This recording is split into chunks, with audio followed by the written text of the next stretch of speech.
Okay, so welcome everybody at the third Bytes of Innovation webinar.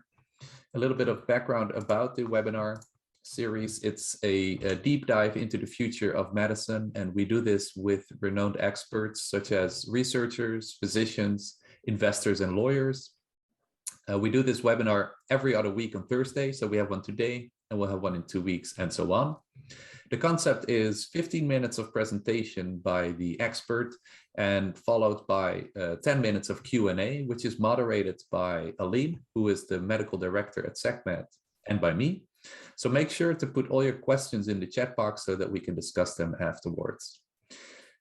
Bytes of Innovation is sponsored by SecMed, and we are currently hiring, so make sure to check the website if you're looking for a job. I'm proud to announce that today we have Virginia Hinostroza here.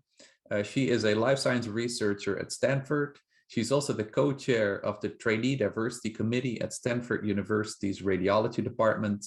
She did a double major undergrad at Stanford and at the University of Memphis, and she completed her master's degree in biomedical imaging from UCSF. Today, Virginia is going to talk about diversity in medical imaging and AI. Virginia, the floor is yours. Let me stop sharing. Thank you, Marty. First of all, thank you so much. I am really honored and excited to be giving this talk. It's a topic that I have a lot of personal experience with, and only recently have I started to really kind of become an advocate. So I tend to get really excited about this topic.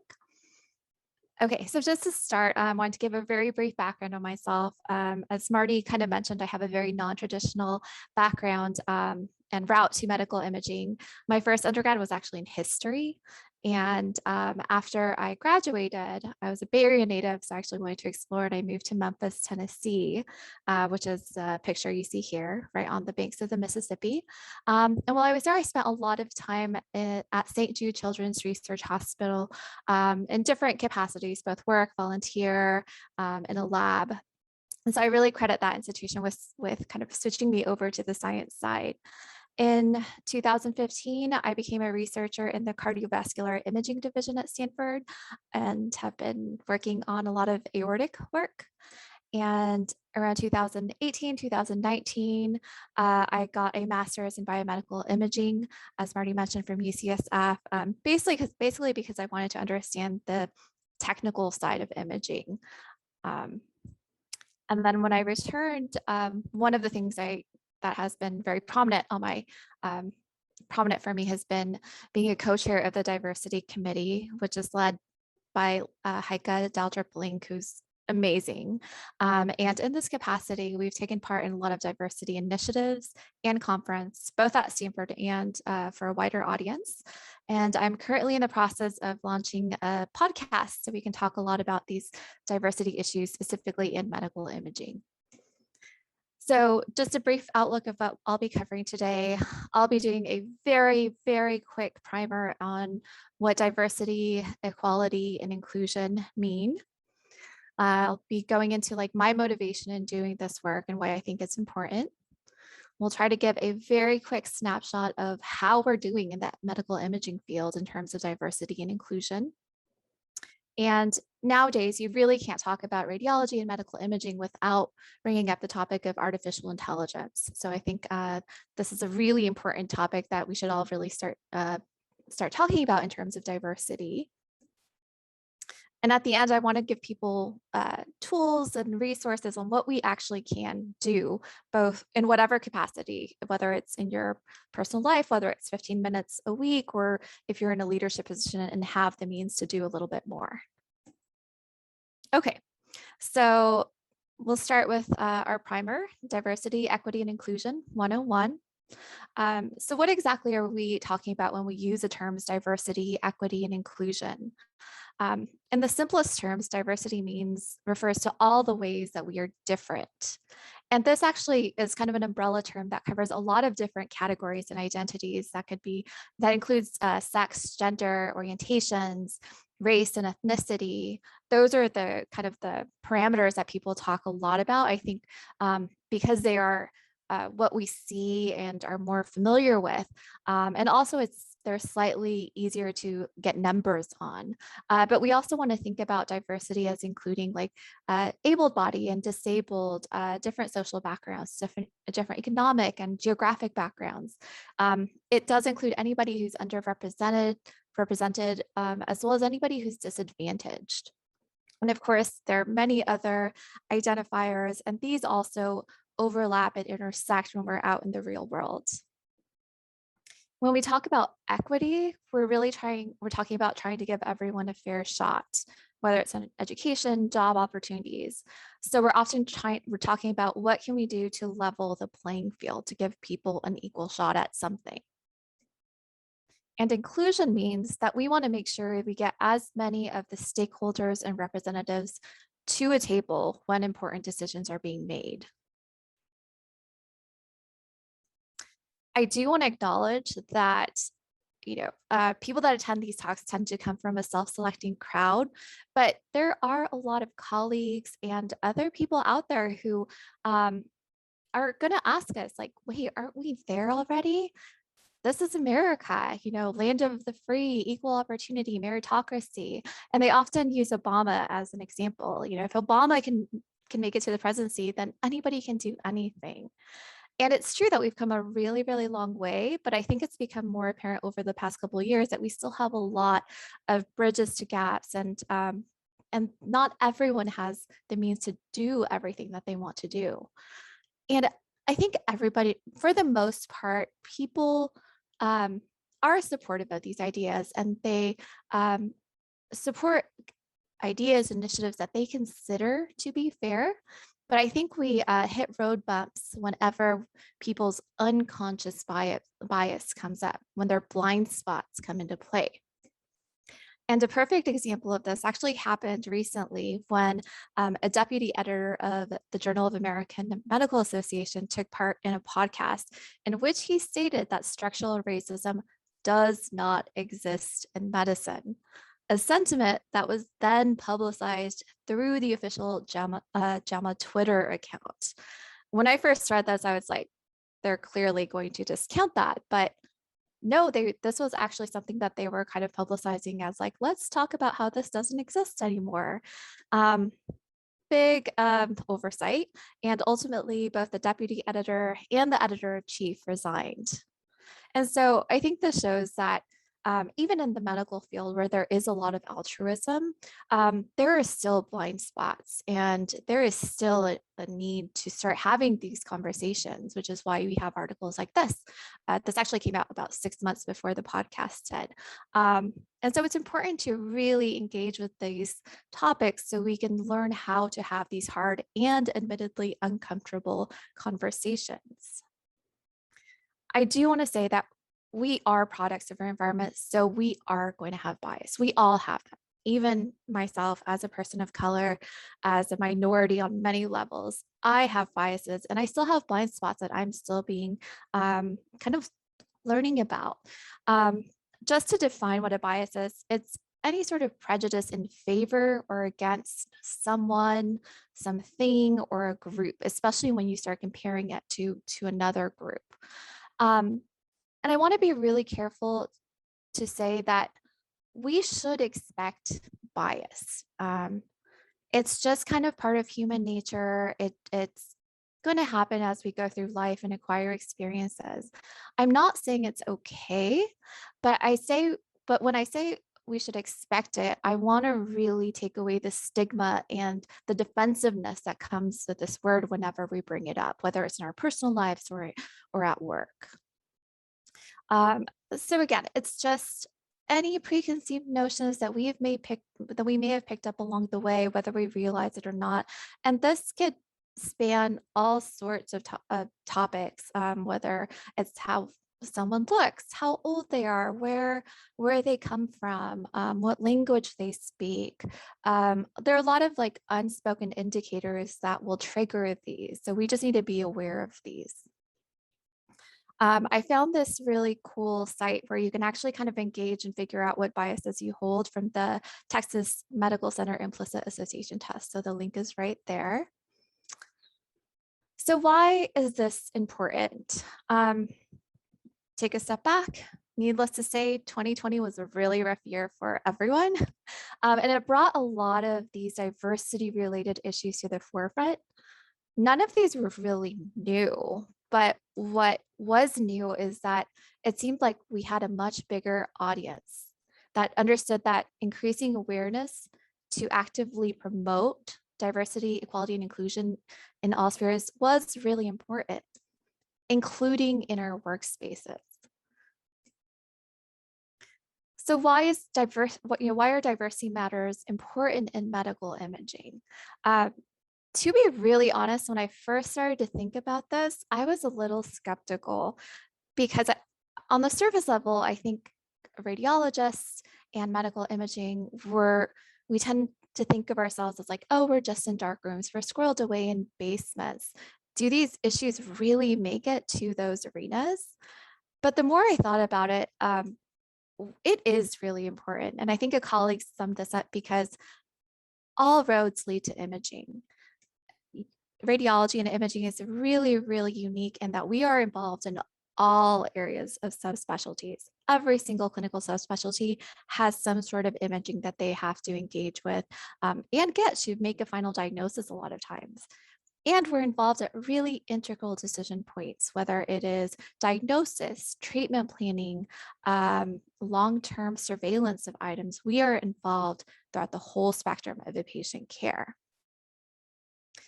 And perhaps more importantly for this talk, it's like radiology is really involved in developing new medical technologies to help doctors, whether it's radiologists or clinicians, to make medical decisions.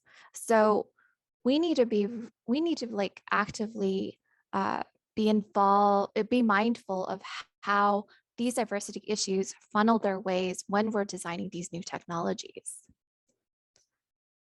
The US is increasing in its diversity. So even though we are maybe a step removed from face-to-face patient care, we still need to keep up with how we understand and treat our patients. And we know there are health disparities in our system. So we need to be aware of whether these new technologies, any new advancement, whether they're helping reduce disparities or if they're helping reinforce them. I highly recommend these two articles for anybody that's specifically interested in learning more about these issues in radiology and radiology oncology. They're by Dr. Lightfoot. Okay, so that ends the primer. Next, I want to give just like a snapshot into the current state of diversity and inclusion in medical imaging. So specifically, I'll be looking at sex and race, and looking at percent representation and what are the pay gaps in these areas. And so, because I wanted to know, like, what are we doing well and where can we improve?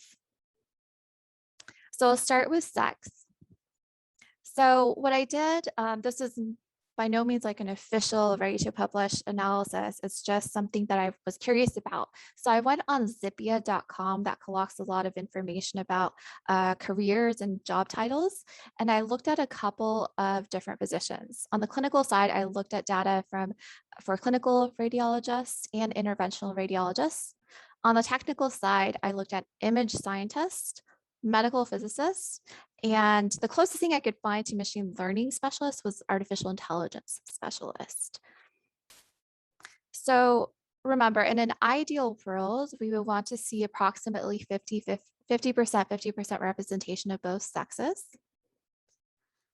But this is not what we're seeing at all in the data. When we look at the clinical side of things, we see that women only account to slightly above 30% of the clinicians out there. And this number actually goes down when we look at the technical roles. Only 15% of imaging scientists are women, only 23% are imaging women. And then it dips even further when we look at the AI specialists, with only about 11% being women. And this is very much in line with other studies, both like on the business side and other industries. It ranges from like 10 to 12% of the developers being women. And so this is a huge issue when we really think about who's developing these technologies that we're applying to a broader audience. In terms of the pay gap, I found that the national controlled wage gender pay gap, controlled means that they accounted for equal titles and equal qualifications. They found that women make 98 cents for every $1 that a man makes.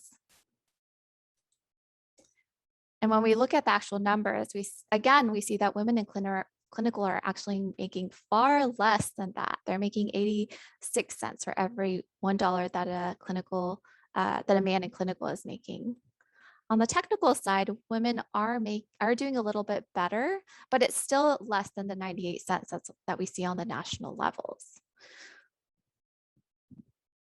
So next, I looked at races. And the races that I specifically looked at are the ones listed here. I wanted to have a good reference for these numbers, so I looked up the percentages of these races from the US Census in the country as a whole. So in an ideal world, we should see these same percentages reflected in these job titles. There is a slight limitation in that these were percentages for people who only checked one box. So it doesn't account for people that may have checked multiple boxes. But I don't think that would greatly affect these numbers. So on the clinical side, what we see is actually an overrepresentation of whites and the slight overrepresentations of Asians, notable underrepresentation of Hispanics, Blacks, and Native Americans and Alaskans. And this pretty much continues when we look at the technical careers, although we do see a big drop in Asian representation of the AI specialist. And these trends basically continue when we look at the pay gaps as well. In general, if you're a Hispanic or a Latino or Black or African American, you're going to be making less money than whites. You can almost kind of count on that, except for a couple of exceptions.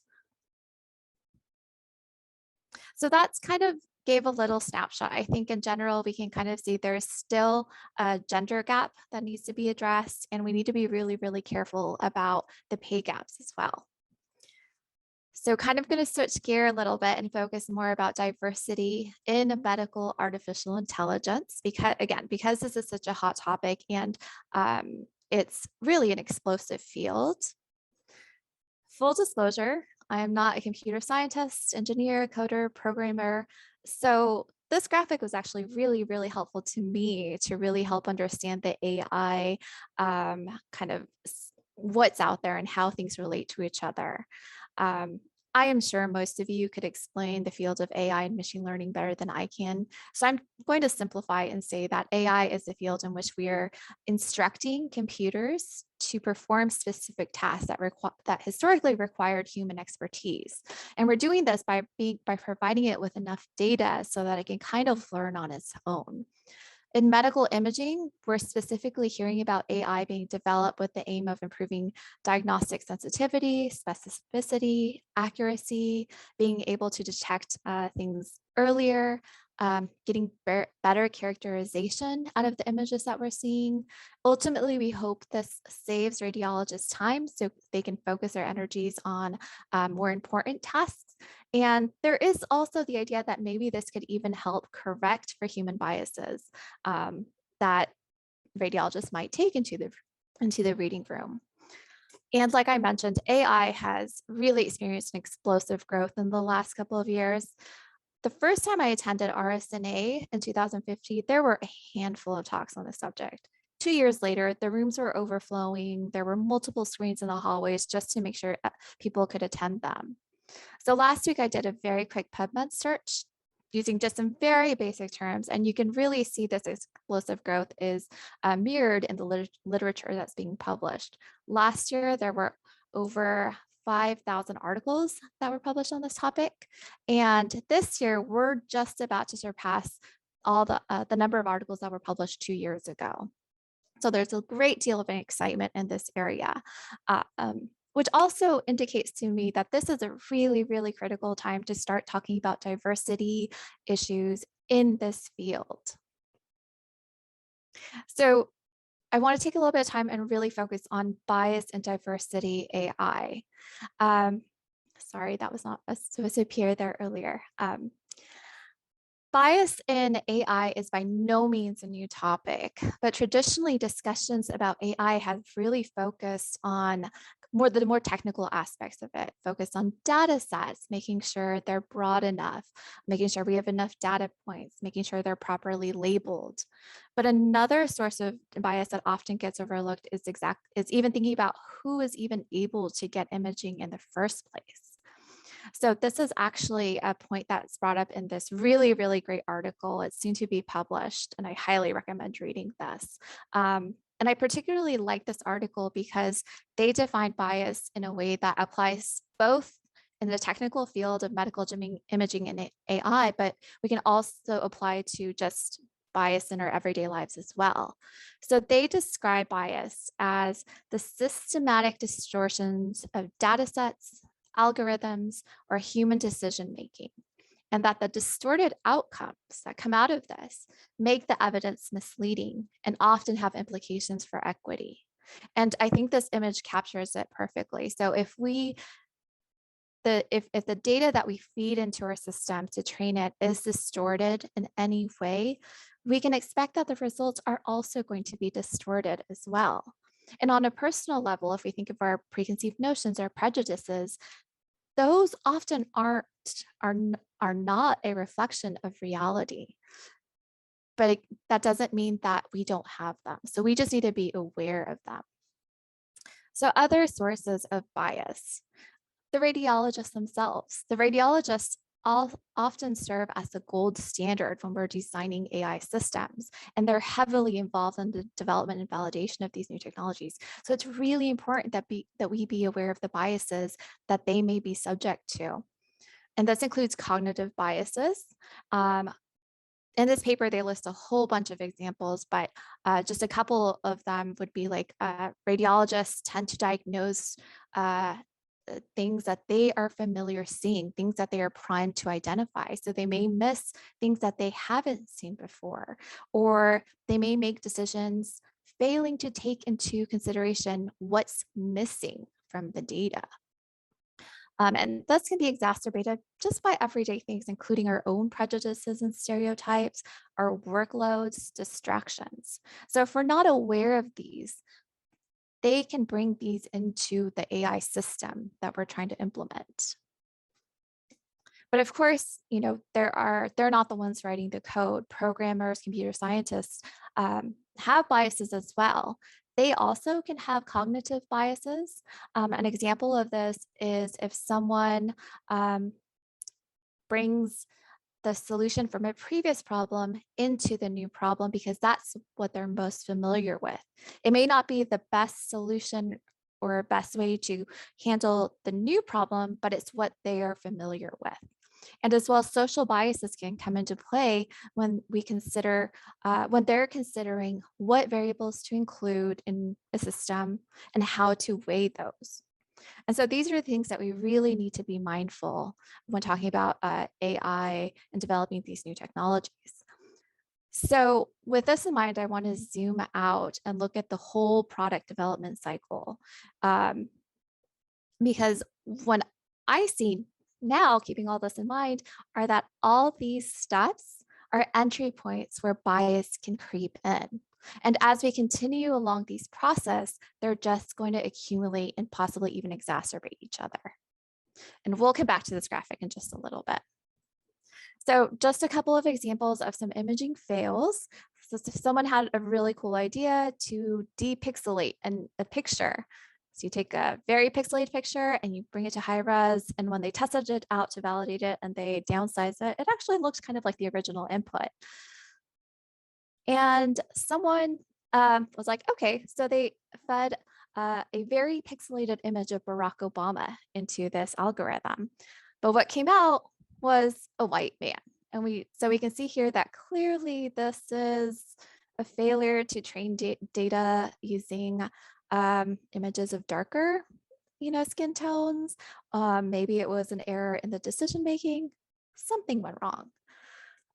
This is a picture I actually came across when I attended a conference in Europe where they were trying to train a system to identify dogs. But there was a hiccup because the Chihuahuas apparently look very closely to blueberry muffins. So the main takeaway from this guy's point was like, don't worry, AI is not going to replace you anytime soon. And these examples were, funny and lighthearted, but the same kind of algorithms and the same kind of tasks that went into those are going into medical imaging, where we're trying to use AI to diagnose things or make prediction on risk factors. And so these are just two examples where using data that was unreflective of the patient population they wanted to serve, we could call that distorted data, actually produced results that could lead to misdiagnosis of serious life-threatening conditions. I think one way to think about it is bias in, bias out. And not only is this dangerous, but it could also perpetuate existing inequalities and even harm patient populations. And we're starting to see this in the literature that's coming out on this topic. These are exactly things we want to avoid. We don't want to reinforce inequalities that exist, that are currently in existence. And we want to make sure that the AI technology is benefiting the people that really need it.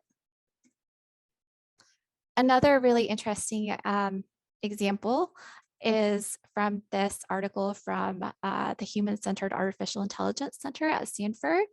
And they recently pointed out that most of the data that's training AI systems are coming from 3 states: California, New York, and Massachusetts. And it makes sense because this is where a lot of these technologies are being developed. But I really have to emphasize that these states are not representative of our country, especially when it comes to health.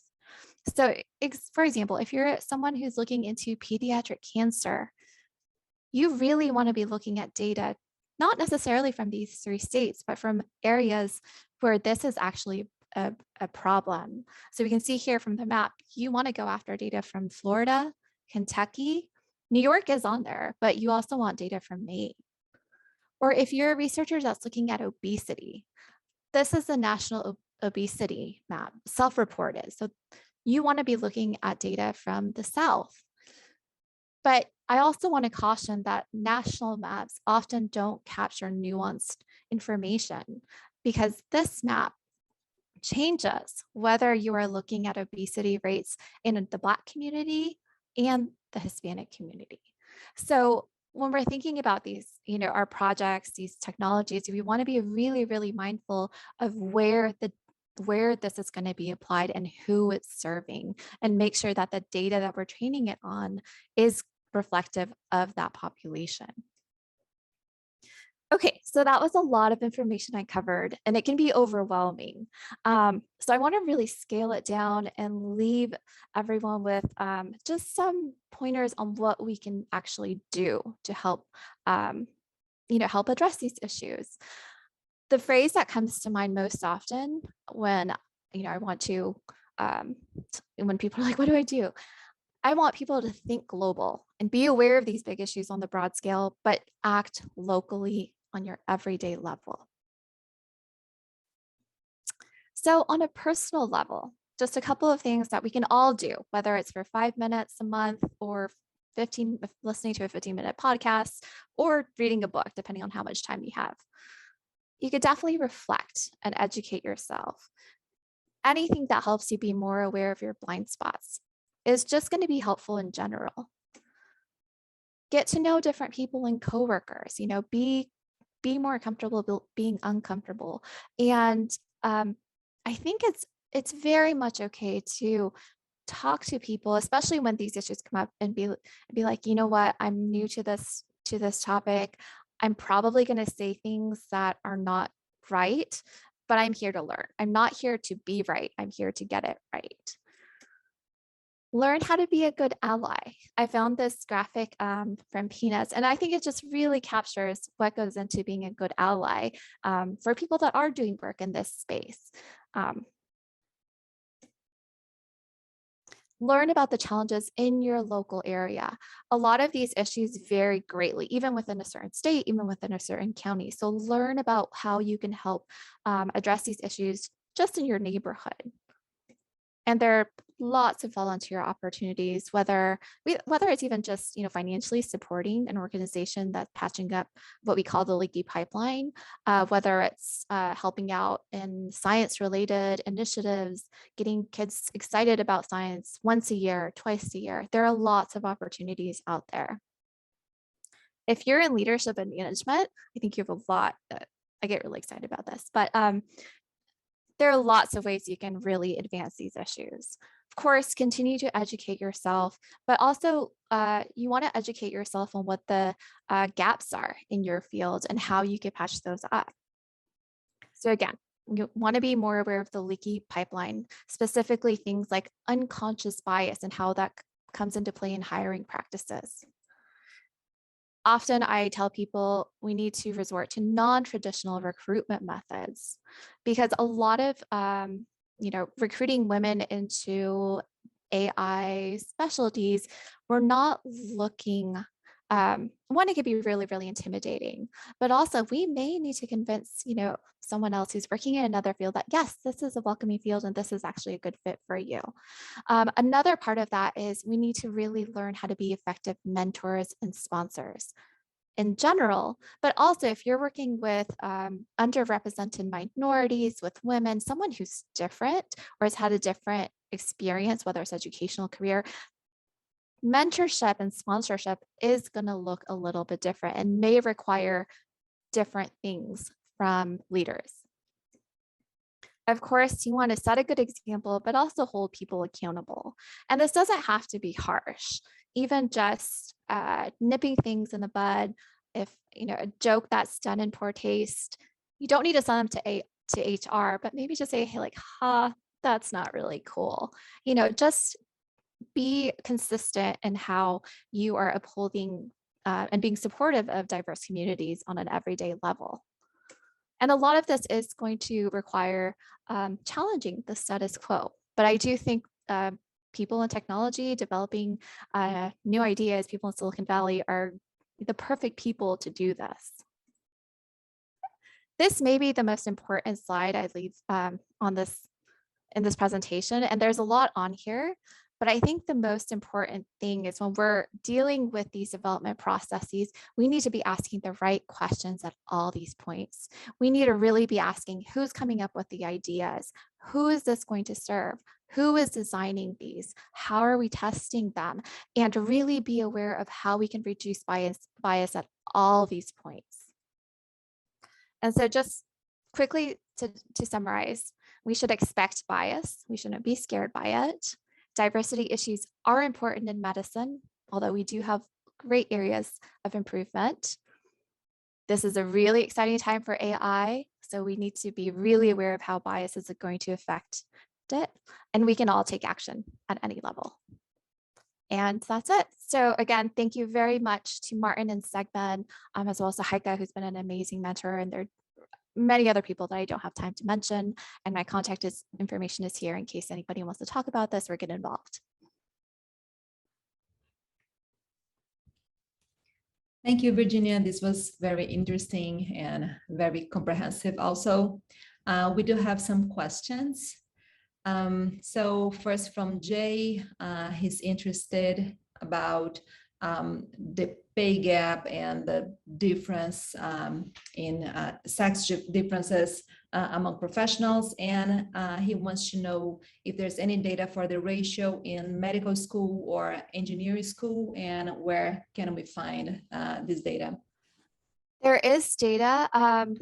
I'm more on the medical side, so I'm not as familiar with the data on the engineering side. For the medical field, we have data from the American College Association.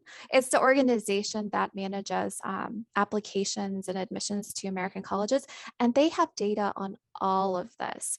And currently, it shows that about the ratio of the entering class of medical school is about 50-50, if not maybe skewed a little bit more women, which is a huge, wonderful deal.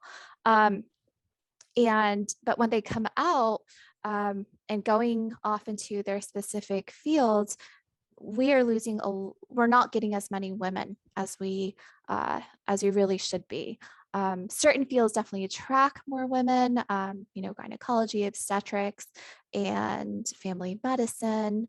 I think there is some information out there exactly as to why this is. I can definitely provide resources and articles for this, but just off the top of my head, one issue is that a lot of medical students aren't exposed to radiology and medical imaging until their last year of medical school. And at that point, it's actually a little too late because they start applying for residencies at the end of their third year.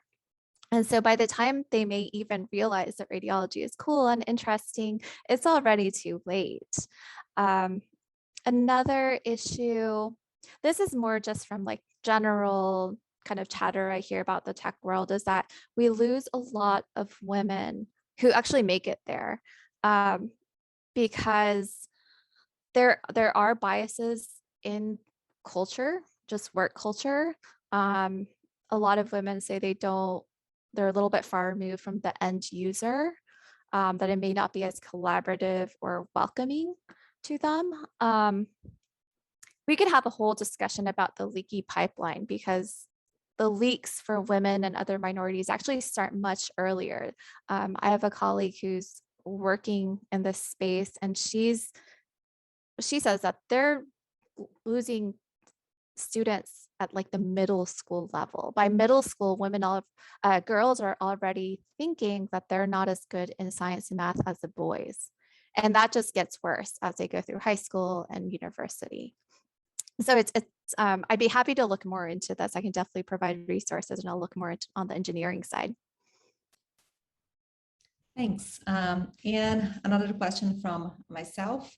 Do you have some practical advice for researchers who are looking to improve the diversity in their data sets? And I know that you talk a bit about it, but what do you think would be like a first step to improve diversity in a medical imaging data set? Yeah, so obviously companies like SegMed are doing amazing work to bridge this gap. But if you're a researcher, a clinician, you may not have access financially, or there may be limitations to it. I think just building partnerships with other institutions is so critical. There are a lot of other schools besides Stanford, Harvard, MIT. There are really, really good medical schools in the middle of the country and really great hospitals. And it may just be a community hospital. It may just be like one professor at a medical institution, but just building those one-on-one connections will provide access to real world data that ultimately these systems are going to have to be able to handle. Nice. Thank you, Virginia, for an excellent presentation and a little short discussion at the end, but we ran a little over time, so sorry for the attendance, but I think it was worth it. It was very interesting and I learned a lot. So I will definitely keep an eye on your Twitter and LinkedIn just to hear more about the podcast, and we'll do some promo once you're gonna launch that. I just wanted to say in 2 weeks we'll have Alison Bender. She is an attorney at Wilson Sonsini, and she's going to talk about navigating key legal issues in health data monetization. So I hope to see you again in 2 weeks. And again, Virginia, thanks for an excellent presentation.